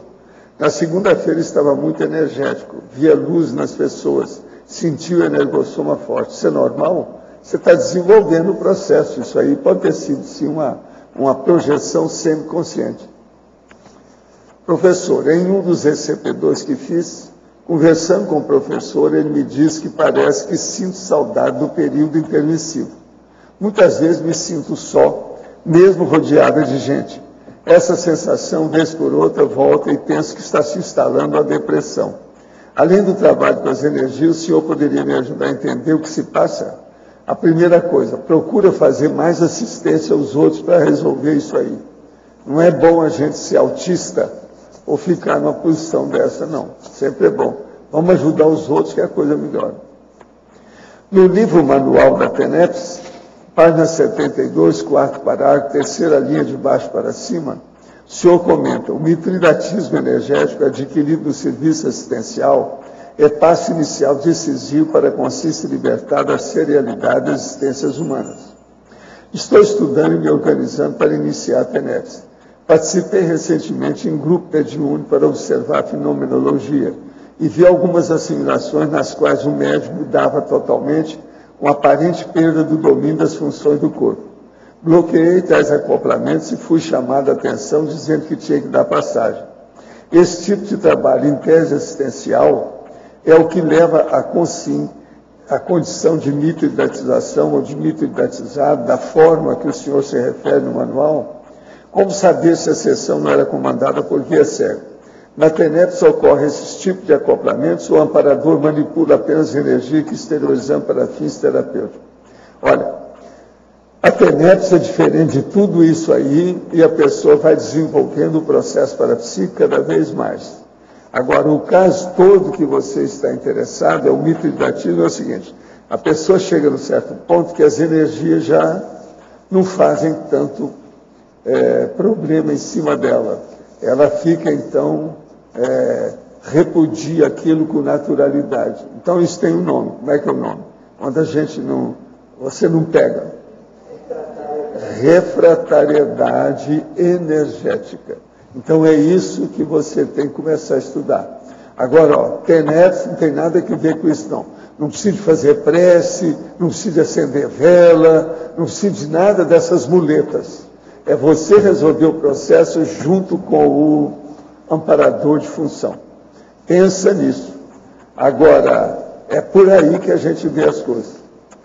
Como se faz a técnica do trancamento da mediunidade? Se é incorreto, o que se deve fazer para que o médium maturo não se prejudique com tais efeitos? Não, eles fazem isso porque é uma base, eles trancam a pessoa, então ela não desenvolve. É como se tornasse a pessoa inutilizada. Agora, a pessoa tem que fazer força para melhorar isso aí. Ela tem que trabalhar com o estado vibracional e fazer exteriorização de energia, fazendo assistência. Com isso, ela acaba com o trancamento da mediunidade. Agora, EV e arco voltaico crânio-chacral melhora a pessoa em pouco tempo. Em parafatologia, página 21, quarta linha de baixo para cima. Poderia ampliar as retrosenhas retrocognitivas ainda vivas, representadas pelas árvores milenares? Então, essas retrosenhas, quando você, por exemplo, identifica uma região, um local, ou aquela árvore que você teve contato em retrovidas. Então, a presença da árvore já é um fator desencadeante de rememoração. Então, mesmo assim, por exemplo, você vai caminhando pelo ambiente e aí você desconfia, comentei agora há pouco assim, de que há uma trilha por aquele local. E aí o acoplamento provavelmente com aquela trilha e com as árvores que estão ali, eles vão te facilitar a ter rememoração de vidas que você teve ali. Então é a questão de investigar quais são esses ambientes, visitar essas cidades, por exemplo, fazer experimentos, né? E aí você passando por esses locais, você provavelmente vai ter algum tipo de rememoração específica. Agora, quando é uma árvore específica, aí a coisa ela fica mais forte ainda, porque tudo indica que se você conviveu naquele local, vai ficar impregnado com as suas energias. A gente estava falando agora há pouco que a árvore assimila a energia da pessoa. Então, veja, se você conviveu ali anos de uma retrovida, de uma vida passada, aquelas energias devem ficar de alguma forma registrada ou imantada naquela árvore. E se há um processo de comunicação, como a gente tem visto, né, das plantas reconhecerem, por exemplo, já se fez experimentos que as plantas reconhecem o agressor, né, quando depois que passa, por exemplo, várias pessoas, aquela que agrediu, ela reage de uma forma diferente. Então, bioquimicamente, ela reage e mostrando que há uma detecção. Então, veja, se isso ocorre num experimento simples, veja bem, então pensa bem numa árvore que já está há séculos, você interagiu com aquela árvore, no mínimo, por exemplo, durante uma vida, conviveu. Então, na hora que você volta, a força daquele reconhecimento, sem dúvida que dá alguma repercussão fisiológica. Então, claro que isso aí vai variar de pessoa para pessoa, a sinalética de cada um, o acesso, a memória, como é que está. Então, claro, isso tudo vai variar. Mas, sem dúvida, algum efeito parafisiológico, ou seja, com as energias e com a memória da pessoa, isso, sem dúvida, que deve ocorrer. O problema é a gente estar atento, assim, investigar e procurar rastrear isso, né? Fazer pesquisa. Professor Valdo, poderia comentar, por favor, o item 17, página 2 do seu DAC, né? Fé. No século XXI, a fé ainda é o produto que mais dá lucro dentre todas as transações comerciais e industriais, por ser o maior tóxico existente. A fé é um tóxico. É a fé que tem feito muita guerra por aí afora. E outra coisa, é o que faz a maior lavagem cerebral na Terra. Então, a fé também dá muito dinheiro. Você vê agora que os evangélicos, eles agora estão esperando a volta do Cristo. Agora, eu já perguntei aí para alguns deles o seguinte: o Cristo que eles estão esperando que vai voltar é para eles ensinarem ao J. Cristo a fazer, vamos dizer, cobrança daquilo que ele faz. Porque eles mexem e cobram tudo.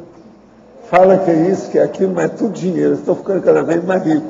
Tem um cara aí, que é o bispo lá, que está cheio de coisa, comprando tudo quanto é televisão, rádio, o diabo. Então, a fé é uma indústria, a indústria da fé que é chamada. Do jeito que é a indústria da educação. Então, eu acho que eles devem estar esperando Jesus Cristo, porque Jesus Cristo não cobrava nada de ninguém. Deve ser para ensinar ele que tem que cobrar, que a vida moderna é assim, que os evangélicos são desse jeito, são todos profissionais da grana, quer saber do vil metal, cifrão, não quer saber de outra coisa. Então, isso tudo é fé. Agora, você sabe, pouca fé ou muita fé, tudo é o café, né? Não dá certo, café também não é bom. De modo que é preciso mostrar essa realidade. Extrafisicamente é o maior também, tóxico, né, que existe. Não, e as consequências disso extrafísicas são inúmeras, né, difíceis. É muita gente doida aí por causa do processo fanativo religioso, tudo é fé. Então é preciso a gente estar falando o que é que se passa com isso, né, por aí afora. Professor Valdo? Sim. Na página 3, a sombra que nos segue e a sombra que nos cega, A metáfora aí seria com os assediadores? Aonde que está isso? Na página 3, número 31, sombra. 31. A sombra segue-nos. A sombra cega-nos. Quer dizer, onde você está, se tem luz, você faz uma sombra. Agora, quando tem uma luz muito grande, se a pessoa não está acostumada com aquilo, a sombra daquela luz perturba a pessoa. Até a luz perturba a pessoa. Por isso que eu estou falando. A sombra segue-nos. E a sombra cega-nos. Coloca a gente sem ver nada. No escuro, a escuridão. Entende? A cegueira. É isso que eu quero chamar a atenção. Aqui, ó, o verbete é sobre metáfora. Nós estamos julgando uma coisa com outra, fazendo contrapontos para a pessoa entender o que é que se passa. Professor Valdo, aqui é Rosa. Na definologia do seu verbete, metarafologia, eu queria entender um pouco, quando o senhor fala sobre essa conotação aí. A primeira cognição... Cognição do ser humano é saber elaborar o autopensene. Sim. E a segunda é refletir... A segunda é saber refletir sobre o autopensene que você elaborou. Sim, eu queria saber em que época da evolução do homem ele já começa a elaborar essa primeira cognição. Já, mas aqui nós falamos muito do negócio, que é a retilinearidade autopensene, que é o que nós precisamos. A gente tem que escolher e qualificar aquilo que a gente pensa. Agora, dentro de uma linha que nós chamamos cosmolínea, ela é reta, correta. Então, se uma pessoa melhora a elaboração dos pensenes, tudo na vida dela melhora com isso. E a base de tudo é a pensenização, que a gente pensa. A intenção, a vontade, a determinação, entende? A deliberação para fazer as coisas, a atitude, o fato, o ato, a postura, o posicionamento, tudo depende do pensene. Agora, esse pensene que nós estamos falando é aquele que é baseado no PEN, ou seja, na ideia, pensamento. Sim. Então já é mais relacionado a gente, já o nosso estudo. Conosco aqui o nível é mais elevado, que a gente fala, né? Por isso que a gente pode falar dessas coisas. Eu estava querendo fazer um contraponto com o Cromaion, mas ele elabora um pensamento. Não, lá eles não têm bom pensamento, porque não souberam selecionar o que eles pensam. Não tem energia. Então é ainda muito bicho. É muito bicho homem, né? Já estão muito instintuais. É o instinto que comanda a pessoa, não é o pensamento. Tá, obrigada, senhor. É isso que eu queria entender.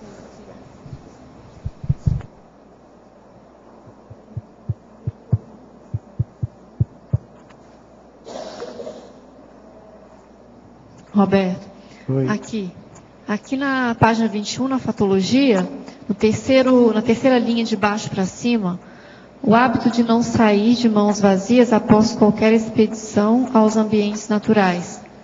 Você já falou sobre isso? Não. Fala um pouquinho. Isso aí praticamente é uma mania, né? Então, de estar observando, querendo ampliar as coleções botânicas. Né? Então, onde a gente visita, sempre quer levar uma mudinha, uma plantinha. Então, existe até um paradoxo, um conflito que, do ponto de vista legal e do ponto de vista de transferência de plantas, então, tem que tomar cuidado com isso aí. Então, quem gosta e quem cultiva plantas acaba adquirindo esse hábito, né? De estar enriquecendo seus jardins com essências exóticas, plantas diferentes, então sementes, então coletar, então prestar atenção assim, se está sendo intrusivo, se é possível fazer esse resgate, então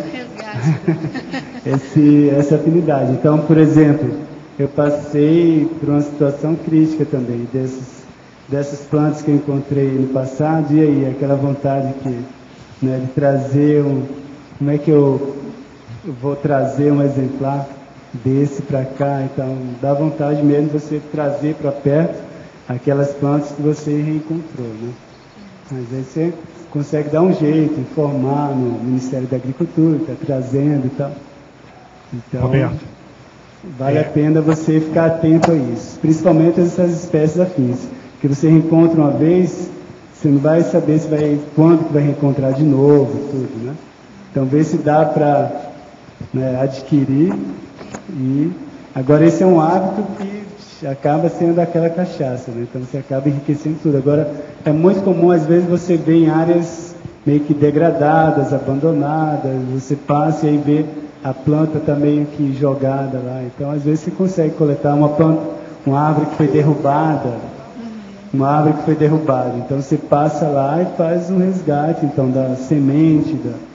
Então, vale a pena prestar atenção nisso. Roberto, Posso falar? Tem uma pergunta para fazer, mas antes eu queria... para vocês, esse folhetim que tem aqui, ó, é um avulso, um opúsculo, sobre a virada cultural do Paraná. Isso começa com o governador Beto Richa e vários locais que falam. Pra vocês terem uma ideia, Curitiba, Cianorte, Maringá, Campo Mourão e Foz do Iguaçu. É do dia 10 e 11 de novembro agora. É daqui 5 dias. Agora, ó, a programação é enorme em matéria de cultura. E Foz do Iguaçu é maior que tem aqui. Vocês têm uma ideia? Olha só. Tem, ao todo, 5 páginas sobre o que é que vai ter. 6 páginas aqui com um mapa. E é muito interessante esse opúsculo que fala depois a minha programação, 10 de novembro e 11 de novembro. O que a pessoa vai participar? Onde é que ela vai? Agora, ó, é muita coisa que tem aqui, que se pensar tem. É muito simpático isso aqui, é uma coisa muito boa. Viva a cultura do Paraná, para melhorar a situação. Inovar. Vale a pena, tem de tudo aqui, cheio de mapa, com tudo mostrando como é que é. Mais de 24 horas de programação gratuita. Muita música, muita arte, muita cultura para todos. Acompanhe a Virada Cultural Paraná. Virada Cultural. Olha só, se alguém quiser ver detalhes, que aqui tem orientação dos locais. É bom ver.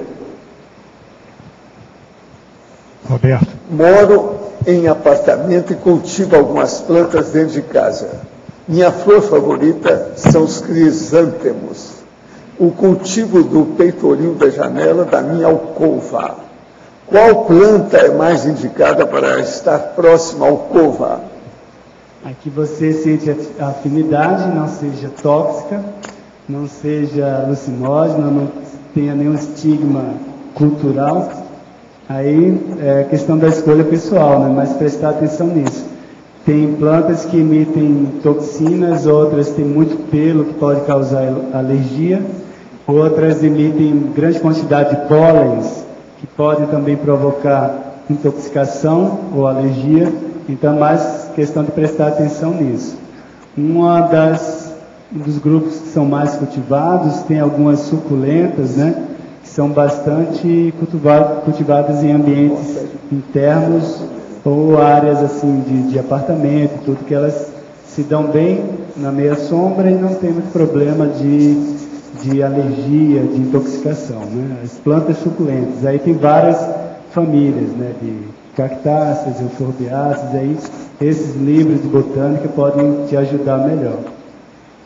Em tecnologia, página 22, poderia falar sobre o último item, as técnicas de proteção, nutrição e irrigação da flora domiciliar. Então, a pessoa que pretende cultivar, pretende cuidar dessas plantas, então tem que prestar atenção nessas questões. Então, proteção do sol, da geada, do vento. Então, quais são as intempéries do seu local? Então, está atento à nutrição regular. Então, sistemas e modos de irrigação. Então, muitas vezes a pessoa tem a intenção de cuidar, mas esquece, às vezes não tem tempo. Então, bolar sistemas. Então, você pode colocar em volta da sua casa vários sistemas que ajudem a irrigar. Ter uma escala ou uma agenda de nutrição, por exemplo, com adubos positivos, assim, que não seja tão químicos, mas adubo orgânico de preferência. E aí você mantém aquilo regularmente, você vai ter realmente uma flora à sua disposição e uma boa interação com essas plantas. Verbete do BAC, página 3, poderia ampliar o item neotecnologia? Nós já falamos aqui. É melhor enfatizarmos os aspectos insólitos, mas esclarecedores das realidades e das para-realidades. Então, por exemplo, todo fenômeno, todo parafato, ele tem uma moldura espetacular do próprio fenômeno, mas ele traz uma mensagem que é o conteúdo dele. Esse conteúdo é que é interessante a gente ver o que é. A engrenagem de elaboração dos seus pensênios é engraxada ou não? Toda engrenagem, ela tem óleo ou não? Ela funciona bem ou não? A sua cabeça funciona bem? O que está aí dentro? Como é que é? É isso que eu estou falando. Como é que é a engrenagem dos seus pensamentos? Você pensa bem devagar? Você pensa normal? Ou quando precisa você dispara com o pensamento? Você tem taxipsiquismo. O melhor é sugerir os pensênios diferentes. Há ideias inatas, há ideias natimorta, que já nasce morta, e nós devemos defender as causas justas. É isso que nós estamos falando aqui. Agora, professor Roberto, a prática dos japoneses na produção artificial de bonsais pode ser considerada uma ação assediadora do ser humano sobre as plantas? Você ainda tem dúvidas? Esse ainda tem dúvidas. Como você sentiria sendo restrito em termos de local, de alimentação? Pegar uma criança e para ela não crescer, ficar sempre pequenininha. É tão bonitinho. Um monstro. Fazer um monstro. Fazer um monstro. Corta comida, corta água. Os caras uma vez vieram insistir muito comigo, com ele, falaram assim, eu vou pegar você tem algum filho? Traz o filho que nós vamos fazer o bonsai com ele, vou ver se ele gosta. Aí o cara mudou de assunto, não quis saber mais comigo. Todas as plantas são individualizadas? E as gramíneas? De que modo observar essa individualização? Aí é outro problema, né? Então as plantas que se ramificam e criam a reprodução assexuada, né?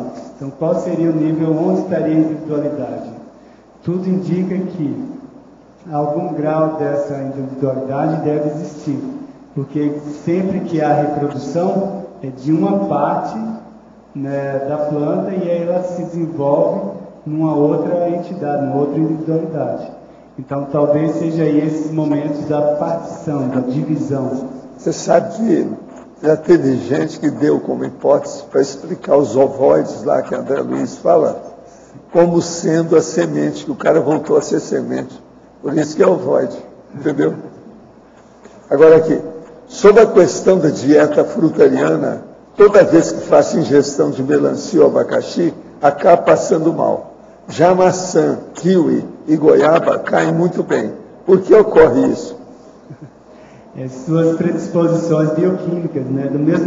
Da mesma forma que a planta tem uma constituição bioquímica específica, cada um de nós tem uma variação bioquímica que é individual de cada um. Agora, o problema que está falando aqui, que ele está falando, é um processo mais de acidez. Ele tem que evitar o ácido. Melancia, abacaxi.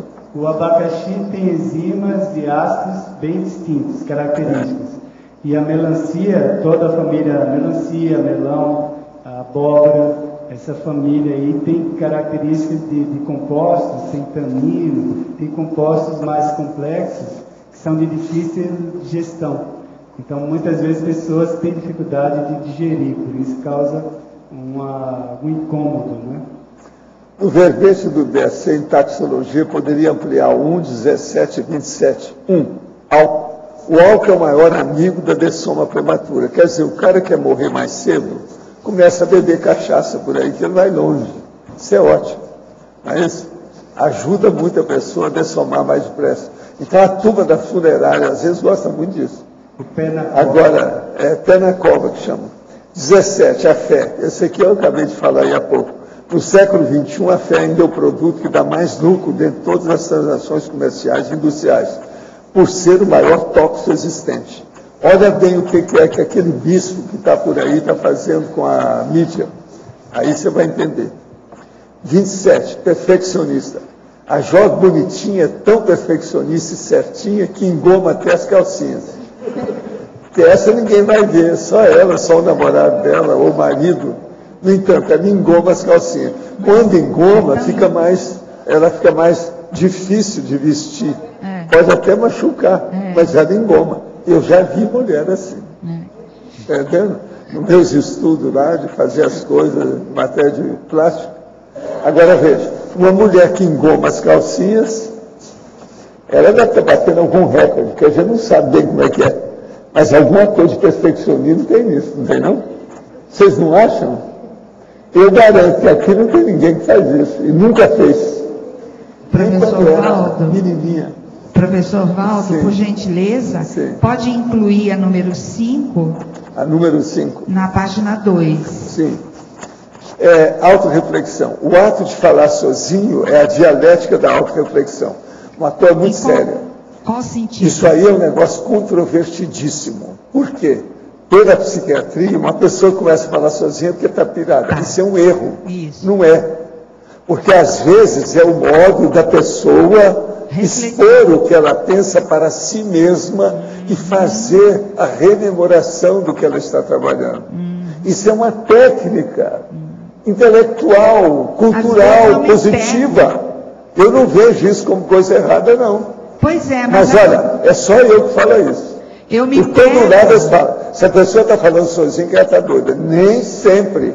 Vamos devagar com isso, que não é bem assim. É a dialética da autorreflexão.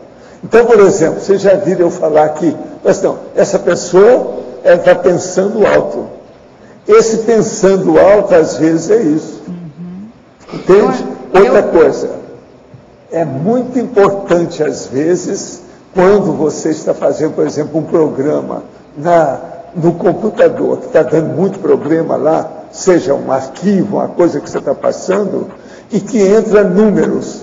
Então você fala alto, 48. É verdade. 512. Pronto, aquilo fica no ar. Quando a gente fala alto, aquilo fica no ar. Você, a hora que for fazer, vai chegar, opa, é 48. Não, é 512. Você lembra o que é. Então, isso ajuda a pessoa na rememoração. Então, esse povo não entende bem do que é pensionizar. Quem pensioniza com o processo da memória e associação dos processos das ideias, das atitudes, vai ver que a autorreflexão é um fato e que o ato de falar alto pode ser a dialética da autorreflexão. Inclusive, isso é uma coisa nova. Porque professor, você já viu isso em algum livro? Você aí, você, Roberto, que lê tudo, você já viu isso em algum livro? Pois é. Então, ele só fala que a pessoa falou alto que é piroso, pirado, lelé, besteira, nem sempre. Se a pessoa está trabalhando com a cabeça, é bom que ela fale alto para gravar aquilo que ela falou. Porque inclusive, não pode ocorrer, não pode ocorrer a situação, vamos supor, que seja um assédio. E a pessoa... Não, mas não, isso é normal. Há milênios eles falam que a pessoa que fala alto é doida. Isso aí é assédio. Mas agora o caso é esse. Como tem muita gente pirada por aí, sob a piração dos outros, o melhor que você faz é o seguinte, fecha a porta e fala sozinho quando você quiser. Porque senão eles vão vir para assim, a Lucy já foi, já era. E se for, vamos levantar a hipótese. Se for, você chega com esses meus argumentos e põe a pessoa no lugar. E manda a vovozinha do papai e da mamãe, manda tudo para aquele lugar. Faz esclarecimento. É uma saída. Valeu. Entendeu? Valeu. Valdo, falando sobre esse negócio, corroborando com essa ideia, um dia desse que a gente viu uma pessoa na rua e a pessoa está assim, né, mexendo muito com as mãos, fazendo um monte de gesto, assim. Mas ela não está com o celular no ouvido, porque às vezes é gente que está com o celular. Essas falas não estão falando sozinha. Aí o Albert falou, nossa, aquele lá tá piradão. Eu falei assim, não é isso não, eu já conhecia a história, já conhecia o cara. Na verdade, ele é surdo e mudo. E ele estava pensando no gestual. Pois é, então, isso aí é outro caso. Eu achei muito interessante. Outra variante do processo, outra variável. Então, esse negócio de falar sozinho, gente, devagar com a dor. Não atropela o processo, não, que às vezes o negócio é autêntico, homeostático e sadio. Vamos devagar. E outra coisa, às vezes a pessoa muito viva. Abra o olho. Quem não está sendo ouvido e quem está pirado é o que está fazendo a observação.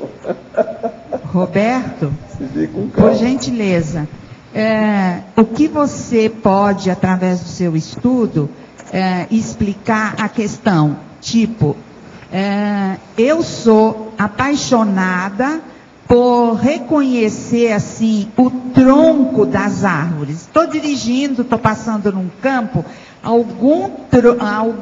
não tronco, a copa das árvores me chama muito a atenção.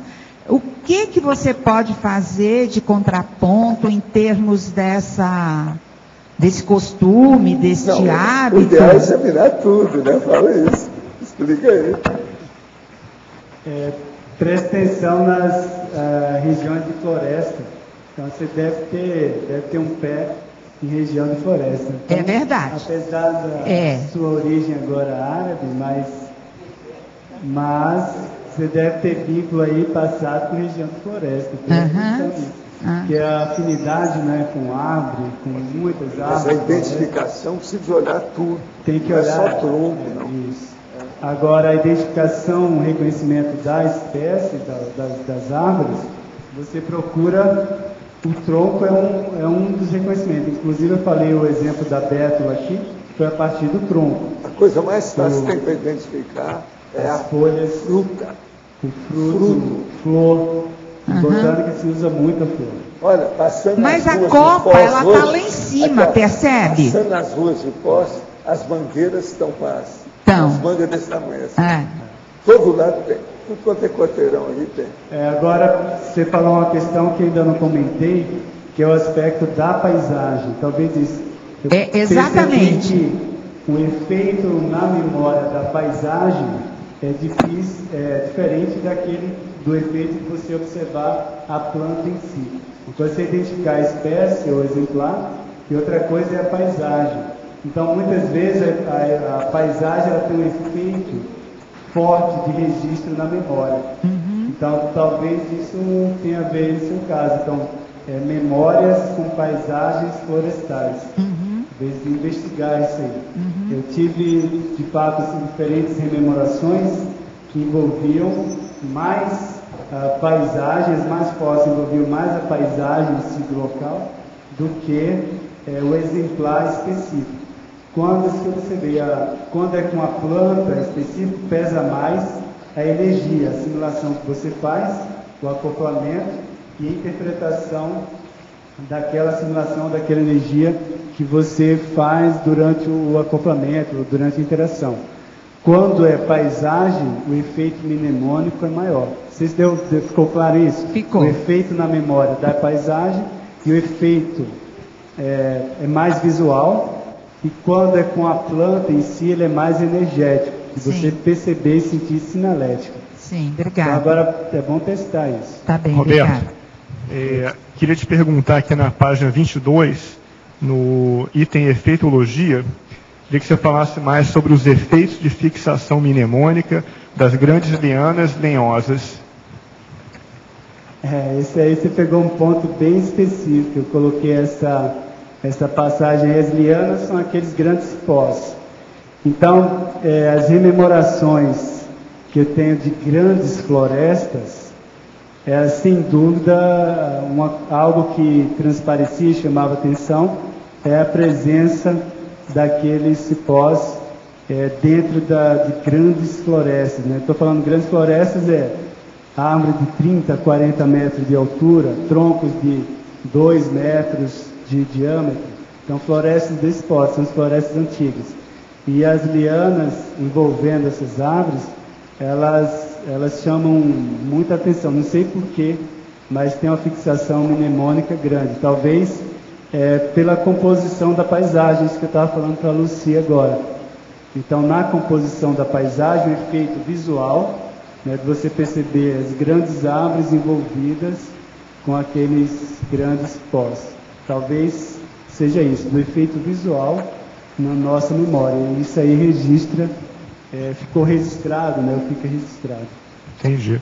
O mesmo caso semelhante eu coloquei sobre a presença das arvoretas, tem aí também na efeitologia. Então elas também fazem parte dessa composição de paisagem. Tá. A outra coisa que eu ia te perguntar aqui na página 24, no item fitologia, morfologia carpológica. Se isso que você está chamando, a última palavra aqui do item, de pseudofruto, é a mesma coisa que infrutescência. Não. Não? Não. Em frutescência, é o caso, foi falado aqui, é o caso do abacaxi, a jaca. Então, não é um fruto só, é um conjunto de frutos que estão ali amalgamados ou interconectados, fusionados com a aparência de um só. O caso do pseudofruto, o mais conhecido é o caju. O caju é aquele que a pessoa se alimenta, então não é um fruto em si. Quem é um fruto é a castanha. A maçã, o fruto verdadeiro está dentro da maçã e ninguém come. A pera é a mesma coisa, a gente come uma parte externa de uma estrutura da planta, que envolve o fruto. Então, pera é pseudofruto, maçã é pseudofruto. O cajueiro, o caju é um pseudofruto. Parece, mas não é. Tá. Na prática, é tudo fruta, que é aquilo que é comestível. Tá. E a outra coisa aqui no item 5, na mesma página, morfologia foliar, na segunda linha, eu te perguntar se está correto aqui, a filotaxia não seria fitotaxia? A segunda linha, morfologia foliar. É filotaxia. É filo mesmo? Fito. Não, fitotaxia é a classificação da planta. Filo é de folha, por isso está aí em foliar. Então, filotaxia é a classificação da variação da folha. Fitotaxia é você se adaptar a ter tudo. Tá certo, era essa dúvida. Omnitaxia. Olha, nós esperamos o 10º, 11º, 12º, 101, 102, 515, tá certo? Vamos ver isso na próxima. Você me dá uma de mão aí, você é minha fiscal com ele, para colocar o homem para frente, tá? Para ele fazer mais verbetes. Isso é muito importante. Os nossos comerciais. Obrigada. As pontuações da tertúlia de hoje foram 46 assinaturas no livro de presença, 26 perguntas presenciais e 28 perguntas respondidas online. Hoje temos 5 recados. Daiane, Escola do Parapsiquismo. Sandra e Márcia, curso Fundamentos da Conviviologia. Everaldo, lançamento Pedra Fundamental, Oteu Providencial. Cíntia, curso Superando o Medo da Morte. E eu vou falar sobre o curso Teáticas do Código Pessoal de Cosmoética. Pessoal, boa tarde. Gostaria de convidar a todos a participarem da Escola de Parapsiquismo que ocorre aqui no CAEC. Quem não conhece a escola, ela é um programa composto por diversas atividades que ocorrem ao longo de um ano. Entre essas atividades existem os módulos fixos, que vão acontecer em janeiro, depois julho e o último em dezembro. O módulo de janeiro inicia de 2 a 6 de janeiro e o objetivo é trabalhar o autodiagnóstico, ou seja, qual que é o nível do desenvolvimento do parapsiquismo da Consim no momento que ela começa ali a trabalhar no curso. Para isso são realizadas entrevistas com epicons e diferentes professores, também são realizados exercícios bioenergéticos e campos energéticos com diferentes epicons. E a partir desse módulo do autodiagnóstico, são desenvolvidas atividades para serem trabalhadas entre os módulos, que envolvem maratonas, laboratórios, entre outras. Quem tiver interesse, basta entrar em contato com a recepção do CAEC ou ligar no telefone 3525-2652. Obrigada. Boa tarde a todos. Quem deseja saber se tem alguma afinidade com a botânica atrativa, né, que hoje o professor Roberto falou, vem assistir o curso Fundamentos da Conviologia, que será dos dias 9, 10 e 11, nessa sexta, sábado e domingo. E a aula do professor Roberto, junto com o professor outro Roberto Kunz, sobre paraecologia e interconvivialidade. Ele vai ser uma aula prática, com contato com a natureza. Então os inscritos, né, nós já vamos indicando para vir com roupa esportiva, tênis, chapéu, filtro solar, que eles vão aproveitar para fazer esse contato maior com a natureza. E a Márcia vai falar mais alguns detalhes do curso também para vocês. Obrigada. Boa tarde.